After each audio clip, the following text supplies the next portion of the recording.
है कि इस राज्य में समझने की आवश्यकता है कि आज भी ये राज्य सबसे पिछड़ा राज्यों में से एक है। आप यहाँ के जो बैंक के जो कस्टमर हैं, आप उनको दूसरे राज्यों से नहीं तुलना कर सकते हैं, बड़े बड़े राज्यों से। मगर चुनौती की बात यह है कि आज भी जब बैंकर्स नीतियाँ बनाते हैं या उनमें अपना प्रोग्राम्स बनाते हैं, तो अपने प्लानिंग बनाते हैं, तो वो 30% आबादी को ही ज़्यादा संज्ञान में लेके चलते हैं। 70% आबादी जो गांव में रहती है उनके बारे में कोई नहीं सोचता।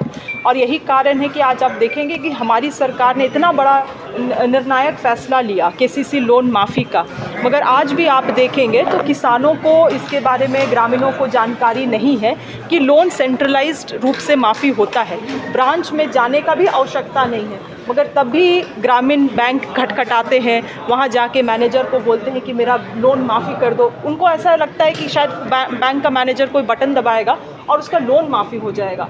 और इस चीज़ों का हम कुछ ऐसे बैंकर्स भी हैं जो फ़ायदा उठाते हैं, उनको डांट डपट के भगा देते हैं। तो बहुत इस तरह का शोषण जो है, क्योंकि हम लोग ज़मीन स्तर से जुड़े हुए लोग हैं, तो लगातार इसको हम लोग देखते हैं, अनुभव करते हैं। और जो बीसीज भी हैं, बैंक आज के दिन में ग्रामीण स्तर पे अपने बीसीज अपॉइंट किए हुए हैं, जिनका काम ही है कि वो ग्रामीण क्षेत्रों में जाके जो भी बैंक का खाता खुलवाना है, पैसा निकासी का काम है, छोटे छोटे चीज़ों से ग्रामीणों को मदद करें। मगर आज वैसे लोग भी, मैं सबके बारे में नहीं कहती हूँ, मगर कुछ लोग ऐसे हैं कि जो वसूली में निकल आए हैं। अगर उनको अपना पैसा निकालना है तो 1000 रुपया दो, अगर तुमको पेंशन का लोन फ्रीज हो गया है आपका अकाउंट केवाईसी नहीं होने के कारण, तो उसको खुलवाने के लिए आप 2000 रुपया दो। और इन सभी चीज़ों के कारण क्या होता है कि ग्रामीणों का भरोसा भी उठ जाता है। मैं आपको बताना चाहूँगी, कुछ ऐसे भी गांव हैं जहां से लोन रिकवरी के मामले में डर के लोग पलायन कर गए, लोग ने गांव छोड़ दिया। तो आज ये सब जब आरबीआई ने जब रूल्स बनाया है, रिकवरी का पूरा तौर तरीका डिफ़ाइन किया गया है, तब भी ऐसी कहानियाँ क्यों निकल के आती हैं।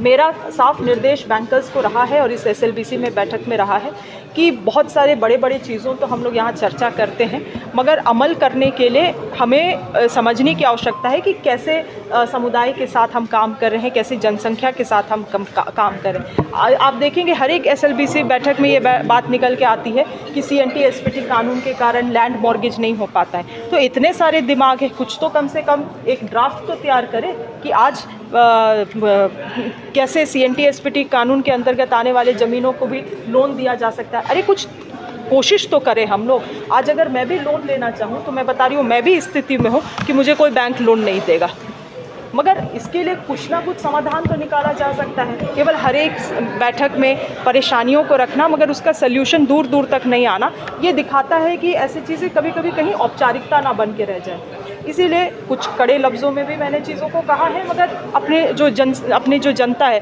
उनके दर्द को मैं आभास करती हूँ। इसीलिए इन बातों को आज इस बैठक में रखा गया है और निश्चित रूप से बहुत सकारात्मक रूप से लोगों ने इसको ग्रहण भी किया है और मैं आशा करती हूँ कि लोग इसमें ग्रामीण स्तर पर अमल भी हों। तो देखिएगा, जो रैयत है वो हमारे दादा परदादा होते हैं, किसी महिला के नाम से नहीं होता है, लेकिन उस दस्तावेज में, वंशावली में यदि हमारी बेटी है या बहू है तो वो भी उस लैंड की अधिकारी हो जाती है। तो उस दस्तावेज के आधार पे हम उन बेटियों को, महिलाओं को कृषि लोन क्यों नहीं दे सकते। अभिप्राय मेरा यह है कि हम नारी सशक्तिकरण की बात कर रहे हैं। देखिए, एक एटीट्यूड,